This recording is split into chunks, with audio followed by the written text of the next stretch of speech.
భవిష్యత్ తరాల బాగును దృష్టిలో ఉంచుకొని వన మహోత్సవం కింద ప్రతి ఒక్కరూ మొక్కలు నాటాలని రాష్ట్ర రోడ్లు భవనాల సినిమాటోగ్రఫీ శాఖల మంత్రి కోమటిరెడ్డి వెంకటరెడ్డి పిలుపునిచ్చారు. వన మహోత్సవం కార్యక్రమంలో భాగంగా గురువారం ఆయన నల్గొండ జిల్లా కేంద్రంలోని నల్గొండ ఆర్డీఓ కార్యాలయంలో మొక్కలు నాటారు. భవిష్యత్తు తరాల బాగును దృష్టిలో ఉంచుకొని వన మహోత్సవం కింద ప్రతి ఒక్కరూ మొక్కలు నాటాలని రాష్ట్ర రోడ్లు భవనాలు సినిమాటోగ్రఫీ శాఖల మంత్రి కోమటిరెడ్డి వెంకటరెడ్డి పిలుపునిచ్చారు. వన మహోత్సవం కార్యక్రమంలో భాగంగా గురువారం ఆయన నల్గొండ జిల్లా కేంద్రంలోని నల్గొండ ఆర్డీఓ కార్యాలయంలో మొక్కలు నాటారు.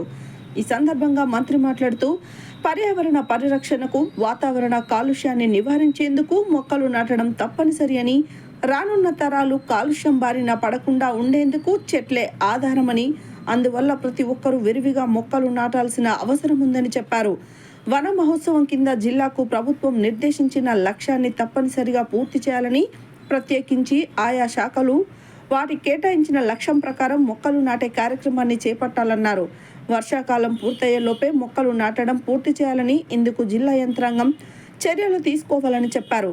అనంతరం మంత్రి జిల్లా కలెక్టర్ కార్యాలయంలో నల్గొండ మండలం వెలుగుపల్లి గ్రామానికి చెందిన రిషికేష్ పిడుగుపాటుకు మరణించగా వారి కుటుంబ సభ్యులకు ముఖ్యమంత్రి సహాయ నిధి కింద 2 లక్షల రూపాయల చెక్కును అందజేశారు.